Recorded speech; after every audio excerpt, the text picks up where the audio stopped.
बिस्मिल्लाहिर्रहमानिर्रहीम, अस्सलाम वालेकुम। आप देख रहे हैं फयाज़ महमूद यूट्यूब चैनल। और सियासी जो मार्के हैं मुस्लिम लीग नून और पाकिस्तान तहरीक इंसाफ के दरमियान पे दर पे आप ये कहें कि हो रहे हैं तो ये कहना बेजाना होगा। पहले नारोवाल का एक कॉन्टेस्ट हुआ, फिर उसके बाद कराची NA 249 का एक मार्का हुआ और उसके बाद खुशाब की एक असम्बली पे मार्का हुआ। लेकिन अब एक बार फिर जो मामला नारोवाल और सियालकोट के गिर्द घूम रहा है, यानी कि सियालकोट का वो हलका जहाँ पर पाकिस्तान मुस्लिम लीग नून और पाकिस्तान तहरीक इंसाफ के बड़ों का हलका ये कहा जाता है, तो वहाँ पर इंतखाबात होने जा रहे हैं।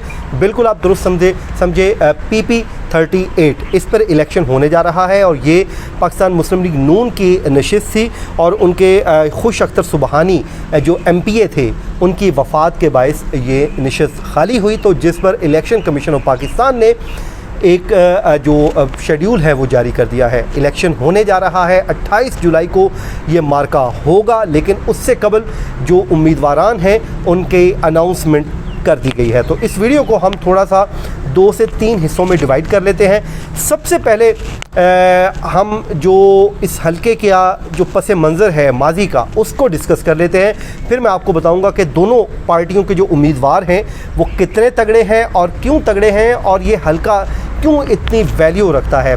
तो सबसे पहले जी इस हलके की अगर हम बात करें तो खुश अख्तर सुबहानी ये 4 बार इस हलके से इलेक्शन जीत चुके हैं और ये कहा जाता है कि ये जो हलका है इन्हीं का ही है और इन्हीं की ही मिरास है।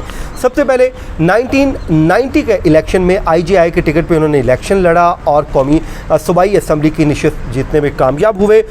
फिर उसके बाद अगला जो इलेक्शन है वो उन्होंने फिर कॉन्टेस्ट किया 1993 में, तो वो भी वो आसानी से जीत गए। और उसके बाद वो 2002 का जो इलेक्शन है, इवन के उस टाइम आपको बताया कि मुस्लिम लीग नून बहुत कम नशिस्तें जीती थी, लेकिन ये खुश अख्तर सुबहानी इलेक्शन जीतने में तब भी कामयाब ठहरे थे। और 2008 का इलेक्शन है वहाँ पे इनको शिकस्त का सामना हुआ था पाकिस्तान पीपल्स पार्टी के उम्मीदवार से, और उस वक्त ये ताहिर महमूद हिंदली से शिकस्त खा गए थे और ये अपसेट शिकस्त इसको काउंट किया गया था, क्योंकि ये सुबहानी ख़ानदान यहाँ से कभी इलेक्शन हारता नहीं है, लेकिन तब ये इलेक्शन हार गए थे। फिर अब 2018 का इलेक्शन फिर मुकाबला हुआ, तो यहाँ पे एक बार फिर खुश अख्तर सुबहानी इलेक्शन जीतने में कामयाब ठहरे।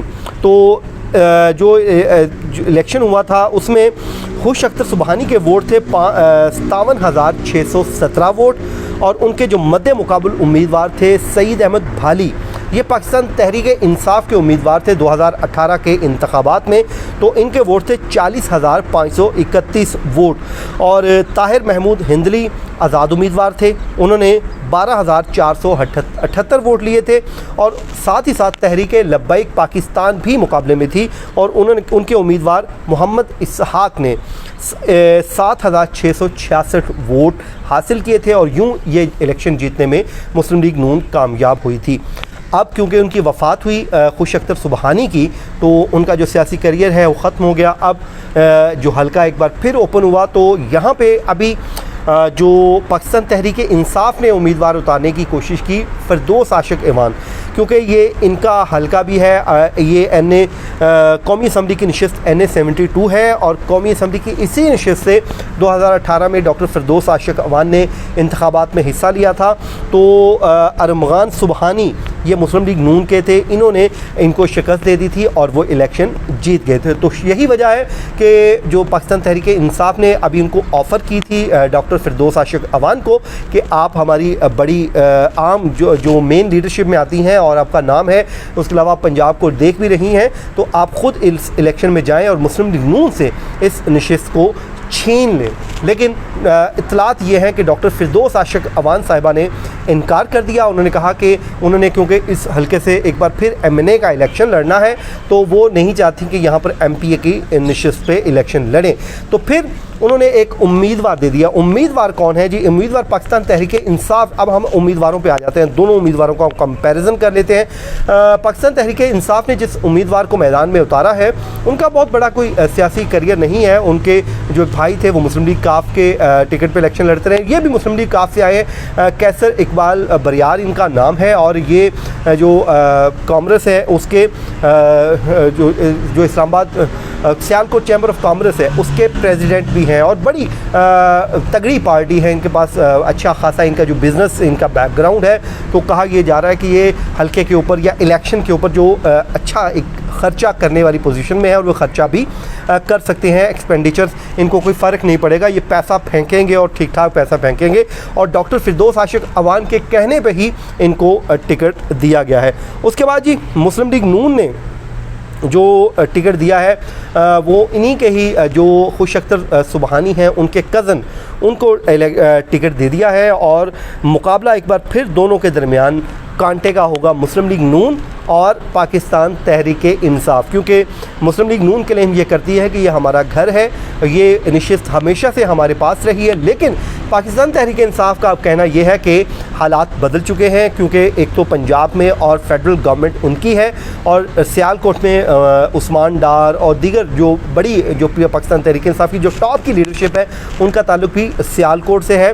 और ये मुकाबला करने के लिए वो समझते हैं कि हम इस मैदान में आएंगे। ज़िमनी इलेक्शन में मुस्लिम लीग नून के जो उम्मीदवार हैं खुश अख्तर सुबहानी मरहूम के भाई और अरमुगान सुबहानी के कज़न तारिक सुबहानी को टिकट दिया है। जिस और मैं आपको बता रहा था, तारिक सुबहानी को टिकट दे दिया गया है मुस्लिम लीग नून की जानिब से। और अब हम आ जाते हैं थोड़ा सा इस हल्के को वोटर्स वाइज देख लेते हैं कि हल्का कहाँ पे है। ये जी ज़्यादातर जो हल्का है 80 से 90% जो हल्का है ये देहात पर मुश्तमिल है। इसका जो वोटर है वो देहातों पर मुश्तमिल है, इवन के जो बॉर्डर तक जाता है इस में ये हल्का आता है। कैंट का एक कोना भी इस हल्के में आता है। उसके अलावा शहर का थोड़ा बहुत पोर्शन इस हल्के में ज़रूर आता है, लेकिन ज़्यादातर ये जो हल्का है देहातों पर मुश्तमिल है। जो वोटर है देहाती इलाकों का है और इस पर शायद यही वजह है कि जो सुबहानी जो ख़ानदान है इनका एक वहाँ पर सियासत का स्टाइल ये है कि इनका डेरा खुला रहता है। खुश अख्तर सुबहानी का तरीकाकार यही था, वो लोगों के जो पर्सनल नौइयत के काम हैं वो भी करवाते थे। तो शायद यही वजह से लोग उनको वोट करते थे। और कहा यही जाता है कि इनके मुकाबले में जो भी इलेक्शन लड़ता है वो शिकस्त खा जाता है। लेकिन पाकिस्तान तहरीक इंसाफ का कहना यह है कि वो इस ट्रेंड को इस दफ़ा चेंज करने जा रहे हैं। और कैसर बरियार उम्मीदवार हैं पाकिस्तान तहरीक इंसाफ के। अब देखना ये होगा कि वो इस इलेक्शन को कैसे लेके चलते हैं। लेकिन पाकिस्तान तहरीक इंसाफ को एज ज़रूर हासिल है। उसकी वजह यह है कि हुकूमत है और हुकूमत में आपको पता है कि लोगों की जो उम्मीदें हैं वो हुकूमत के साथ वाबस्ता होती हैं। लेकिन जो पिछले 2-3 ज़िमनी इंतखाबात गुजरे हैं उनका ट्रेंड देखा जाए तो हुकूमत का होने का ख़ास कोई पाकिस्तान तहरीक इंसाफ को फ़ायदा नहीं हुआ। तो ये आने वाले दिनों में हम इस पर मज़ीद अपडेट देते रहेंगे। ये अभी आप आज इस वीडियो में सिर्फ मैंने आपको इसका बैकग्राउंड और हल्के की जो पोजीशन है वो बता दी है। अगले व्लॉग में हम इसकी प्रोडिक्शन करेंगे वोट वाइज के इलेक्शन जीतने का इम्कान किसका है। तो मुझे दीजिए इजाज़त, अपना फीडबैक ज़रूर दीजिए। अल्लाह हाफिज़।